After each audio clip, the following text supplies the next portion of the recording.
Hi, I'm Misha Ketchell, editor of The Conversation. For democracy to work, people need to be well informed. That's why we work with academic experts to share their research and explain issues in the news. Everything we do is free to republish, but we need your support. Please donate to The Conversation by going to donate.theconversation.com or following the link in the show notes.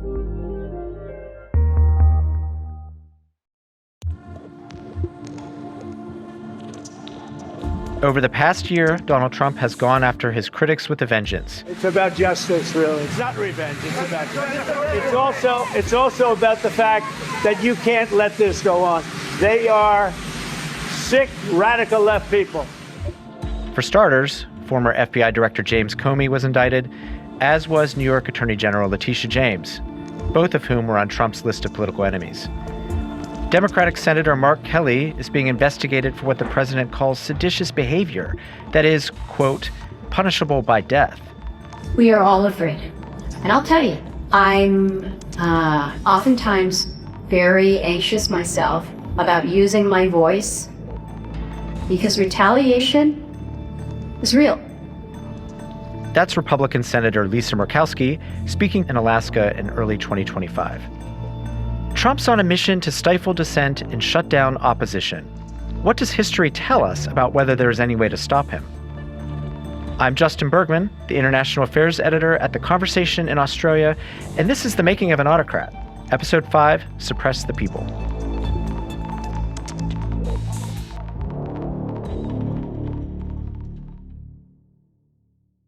Lucan Way, you're a professor of democracy at the University of Toronto, and you've been charting the ways the Trump administration has been clamping down on dissent and consolidating power since taking office. Let's start by talking about how autocrats actually come to power.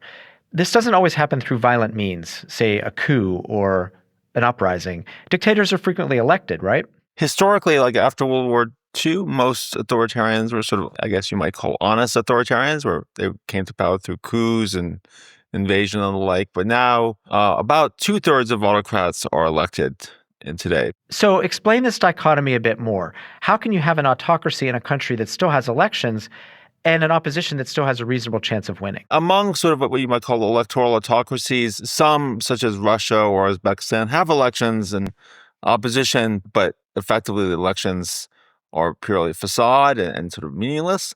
But in a number of countries like Hungary and Turkey and El Salvador and others, you actually have elections that are authoritarian, but nonetheless are genuinely competitive. So these are what we call sort of competitive authoritarian regimes. And that's the kind of country that the United States is right now. For a democracy to survive as a democracy, there needs to be kind of an arm's length relationship between arms of the state and politicians. I mean, the state is involved in all sorts of activities that has tremendous impact on the livelihood of citizens. And if those agencies that are at the beck and call of politicians, they can be used to punish and harass opposition. So really core to a democracy is this arm's length relationship between the politician and these agencies, which maintains the neutrality of these organizations, such that a prime minister can't simply call for an investigation of a political rival. So the first thing that happens in places like Poland and Hungary and Turkey is you have a purging of the career civil servants who are kind of loyal to the constitution of that country rather than the leader, and replaced by kind of loyalists who are loyal to the leader. And this is basically what you saw in early 2025 in the United States. So that's kind of the first step. And once the leader has sort of loyalists in power who controls the state, then they can do things like harass opposition leaders, audit their taxes and the like. Yeah. It sounds like this is a gradual process, so it takes a lot of time. But Trump has sped this up in the past year. In most sort of standard cases, it's actually taken a decent amount of time. So in Hungary, Orban came to power in 2010. It took about a year to establish a competitive authoritarian regime. In Turkey, it actually took about 7 or 8 years, a very long time. And it was done through sort of constitutional change and the like. Trump literally did it within a few weeks after coming to power, partly because he was very successful at imposing his kind of loyalists in places like the Department of Justice and the FBI. So that was he really did it amazingly quickly. You co-wrote a piece for the New York Times several months after Donald Trump took power, and you were questioning how Americans will actually know when they've lost their democracy. Was there a key moment this year when you thought, okay, this is the tipping point? To me, the key moment was when Trump chose to punish law firms. Their only sin had been to represent Democratic Party clients or sort of represented opposition to Trump. And so he basically deprived them of security clearance and access to federal buildings and basically their ability to function and make money. And this has really sort of demonstrably raised the cost of citizens engaging in perfectly legal, constitutionally prescribed activity. And so that's kind of when I consider the transition to be between when the U.S. was a democracy and then when it became a competitive authoritarian regime, which is basically in early March, late February. What's been stunning is the incredibly wide range of politicized investigations of both kind of rivals, past and present. What's interesting is you have people like James Comey, who's the former director of the FBI, who is no longer really a relevant political figure, but this is someone who has antagonized Trump in the years past, and he's been investigated. On social media, Trump called Comey, quote, guilty as hell, adding, nothing is being done and we can't delay any longer. We have to act fast. If they're not guilty, that's fine. If they are guilty or if they should be charged, they should be charged.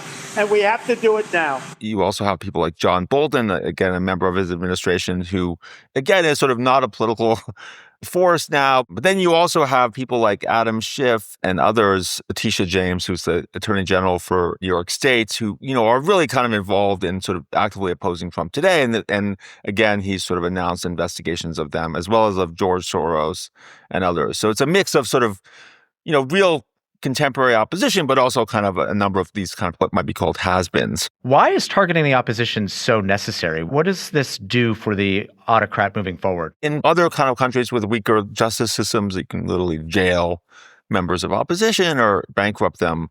I mean, in a country like the United States, where the rule of law is quite robust, this is not possible. You can't just jail rivals at will and sort of disable the opposition that way.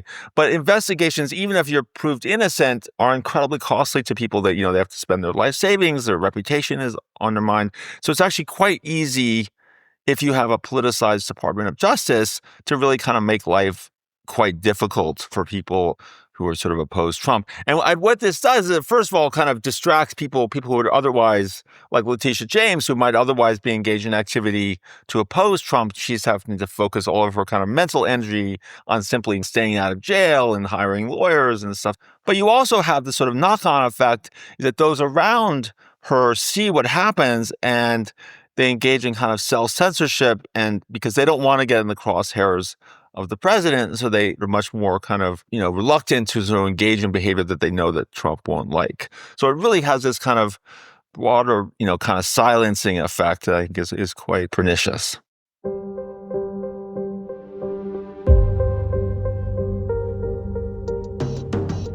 We'll be right back. I'm Gemma Ware, host of the Conversation Weekly podcast. Each week, I speak to an academic expert about a topic in the news to understand how we got here, from global politics to the latest scientific breakthroughs or the big dilemmas facing our planet. My guests draw on their deep research knowledge to pull out what really matters so that you can understand the context without the spin. Follow the Conversation Weekly for new episodes every Thursday wherever you listen to podcasts, and read more stories on theconversation.com.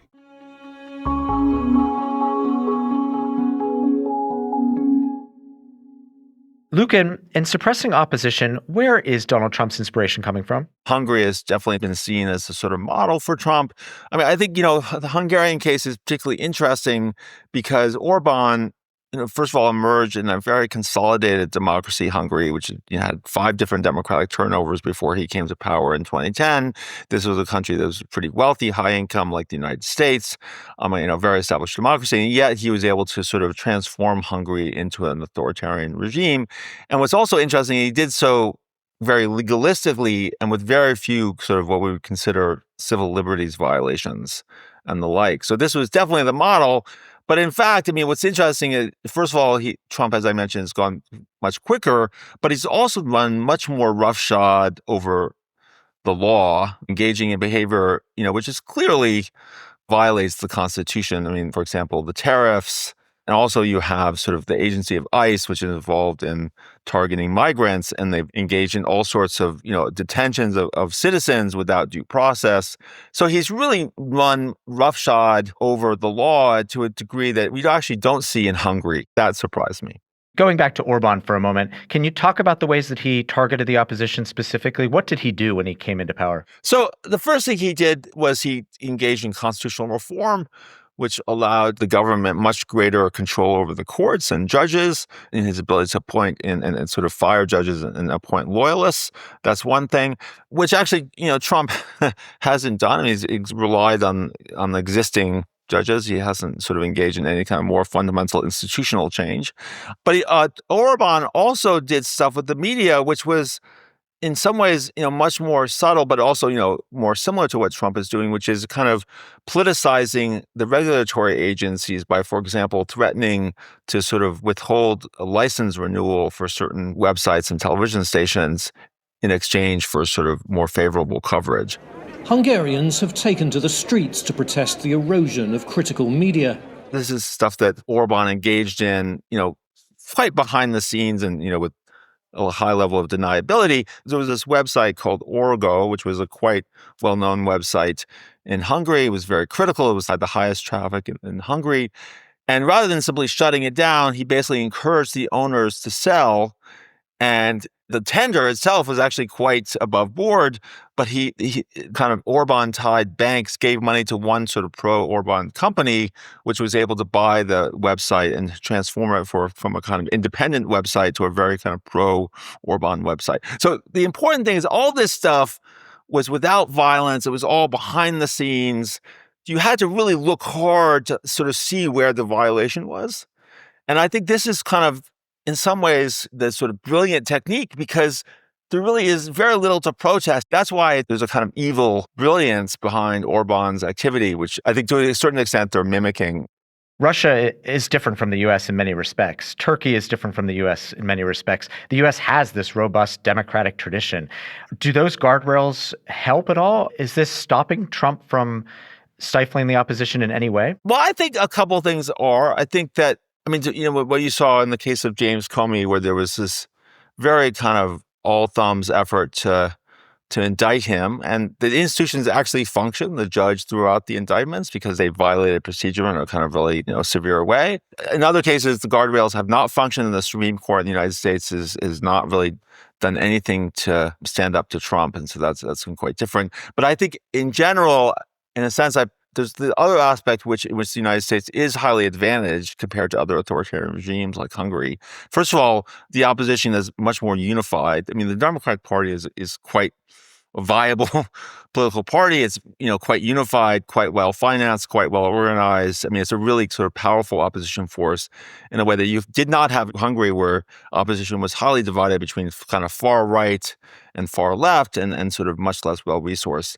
And in general, civil society in the United States is quite robust. So it's really hard to kind of stifle opposition the way in civil society, the way it was done very easily in Russia or in Hungary.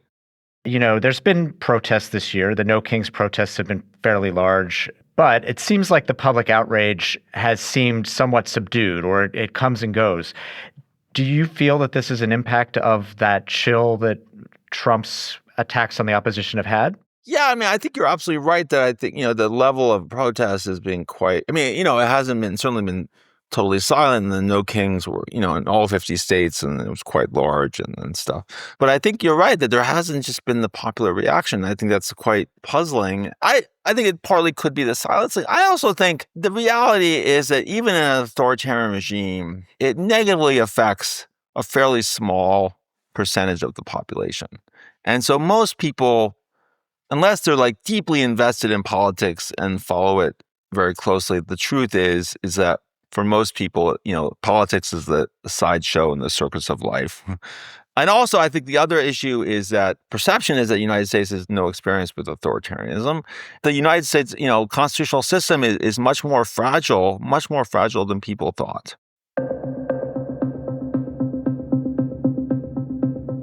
Lucan, thanks for your time. We really appreciate it. Thanks a lot.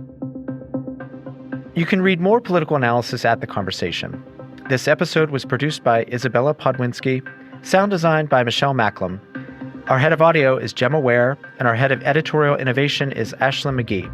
Misha Ketchell is the editor of The Conversation Australia, and Stephen Kahn is the editor-in-chief of The Conversation UK. The Conversation is a not-for-profit media organization. You can sign up to our free daily newsletter by clicking the link in our show notes. You can also listen to more of our shows wherever you get your podcasts.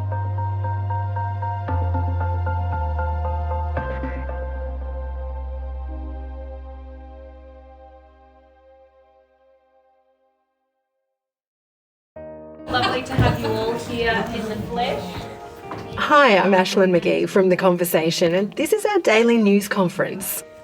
Basically, there are only about 4 experts in the country that actually model how much it costs to raise a child. This is where our experienced team of journalists pitches ideas about what's going on in the world, the latest research developments, or stories that just help you make sense of breaking news. We then hit the phones and keyboards, commissioning academic experts to share their knowledge in stories that are free to read and free to republish. Please consider becoming a monthly donor and support our work. Go to the link in our show notes, donate.theconversation.com, and support a healthier democracy.